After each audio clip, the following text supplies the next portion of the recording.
Baldur's Gate 3 is very close to its release and many new players will come in and try this game for the first time. So in today's video I'm going to give my biggest tips and tricks that will help you out on your journey, and maybe some veteran players will even learn one or two new things. I will show you stuff like how to easily see stuff in the world, character creation tips and more. But I do want to remind you, I have a giveaway going on where I give away 2 copies of the full game. The giveaway ends on August 1st and all you have to do is subscribe, go to my giveaway video, like it and let me know there why you want to win this game. The other giveaway is on my Twitter and I'll leave a link to that giveaway in the description and pinned comment. Okay, so the first big tip starts in character creation, and after this one I will show you the in-game tips. The most important thing to know is that you need to have the highest stat in the most important attribute from your class. This one is highlighted with a star on your character selection screen. And some classes have 2 important scores. The absolute most important thing is that you'll bring up these stats to at least 16. Because to explain it as simply as possible, every even number will give you a bonus chance to hit an enemy as well as a bonus to your damage rolls. So I will tell you them for all the classes, and use a timestamp below if you already know this. For barbarians you want at least 16 strength,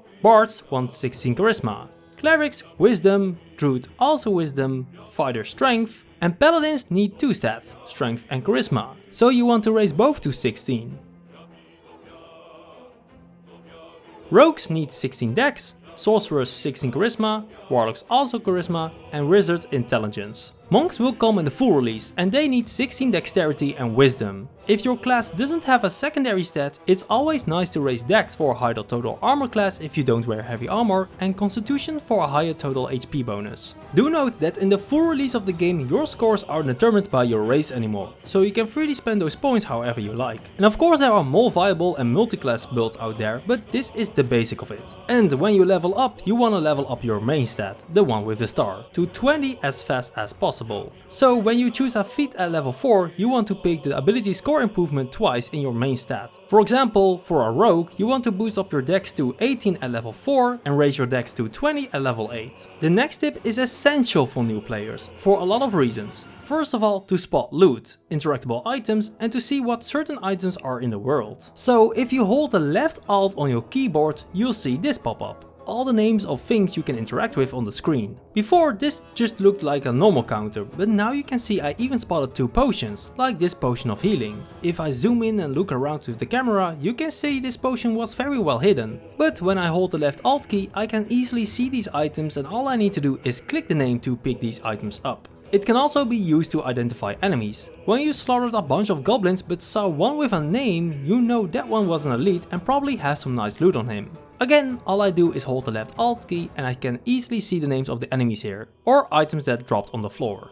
Next up is a tip for 2 great things, and that is with the left shift button. The first thing is that it reveals a target's line of sight, so if you sneak around, you'll see in which area you'll be spotted. It is indicated by this red aura in front of the target. As you can see here with this goblin, which I befriended here to show it off easier, he'll have a way higher chance to spot me if I am within that red area. But when I hold the left shift button, you can also see the sun icon. This indicates how much light there is on the spot I'm holding my mouse over. For example, in broad daylight it indicates a full sun. In the shadows it becomes half a sun, making it harder for enemies to spot me. And of course in some dark areas you can be much more hidden from enemies that don't have dark vision. So this is a great tip for newer players if you want to sneak around more effectively or pickpocket. But remember, when you sneak around, this will automatically take effect, but do note it's easier to sneak around and pickpocket in turn-based mode, which you'll activate by clicking the hourglass logo in the bottom right of the screen. Next up is a great small tip that many probably already know, but is one of the most useful ones if you didn't know it. You can quick save your game with the F5 key and quick load it with the F8 key. This is very handy for, let's say you accidentally make a mistake with selling a magical item. This way you can quick load it and easily fix your mistakes. I always recommend quick saving before doing something important, like before a combat fight, before selling a bunch of stuff, or before talking with an important character. here. You can of course also use this to save scum, but that's entirely up to you. I wouldn't recommend it because there is a ton of fun in failing as well. But I use this to fix mistakes, for example when I picked the wrong dialogue option. The next tip is surprisingly that some people didn't even know. You can fast travel by using portals you discovered, but you can use these portals to fast travel to anywhere by using the map. All you have to do is click the M key to open the map, and then you see all the portals you discovered on the right side of the screen. Click one you want to go to and voila, you're there. Now let's have a tip for combat. Did you know that you'll have a higher chance to hit enemies when you have the high ground? For example, if I want to let Will hit my paladin with an Eldritch Blast, it has a 55% hit chance as you can see.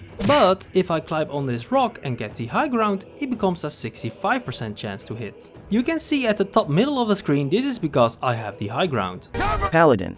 I have the high ground! So use the verticality of the game to your advantage. You can also shove enemies off of cliffs to deal damage, or into lava for example. You can do this with the shove action, or for example with some spells like the Eldritch Blast you just saw. Next is if you want to change party members but don't know how, all you need to do is talk to them at your camp where you click the long rest button. For example, as I show here, I can talk to Gil to remove him from my party, so there's more space for somebody else to join. All I need to do then is talk to whoever I want them to join. If you haven't killed them, that is. Oh, and when they have something important to say to you, they will have a chat bubble above their heads. This can both happen in-game or before you take a long rest. Next up is how to change spells. Because you have probably noticed wizards can learn a lot of spells, but somehow don't always have them available. This is because some classes need to prepare spells. So let's take Gil as an example here. All you have to do is open your character screen, go to your spellbook and click Prepare Spells. Here you can see all the available spells, and I can swap them easily around here. For example, if I want to switch Cloud of Daggers with Thunderwave,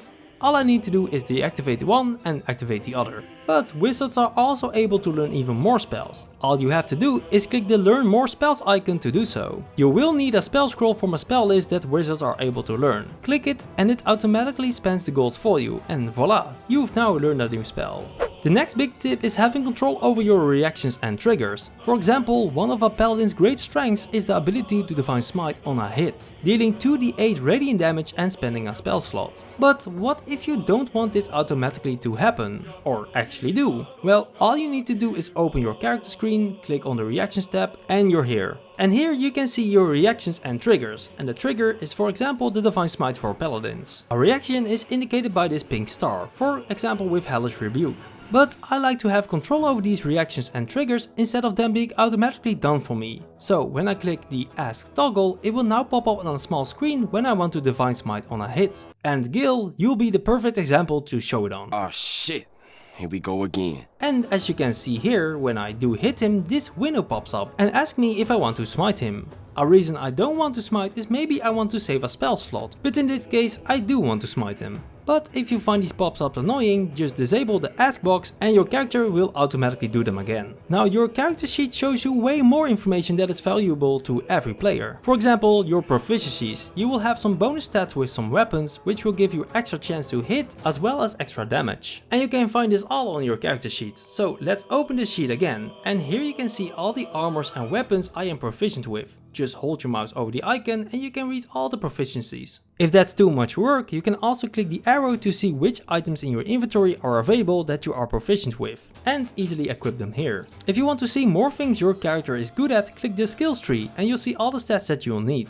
For example, you can see my paladin is very good at intimidation and persuasion, having a +5 bonus in both stats, meaning if I need to do a dice roll, I get +5 on the roll. So if I want to persuade someone, it's best I let my paladin talk to them. But you can also see I have a -1 in nature, so if I have to investigate a tree or something, I can better let another character do that. You can also click the detailed view for even more information, and if you hold your mouse over something, it will be explained in depth what it means. So if you start your first playthrough and haven't ever played D&D before, I would take the time to give this a little read so you understand everything a little better. Another great tip is to gather as much as food and stuff around the world as possible. And you need food to be able to have a full long rest. And a full long rest means you restore all your spell slots and total HP. So with my tip from before, holding the left alt key, you'll be able to search around rooms easier. So you can be sure to pick up food for this reason. But that's not the only way to restore HP. Because another very important tip is that you also restore health and some abilities on a short rest. When you click the rest icon in the bottom right of the screen, you can see you have 2 short rests available per day. And as I said, this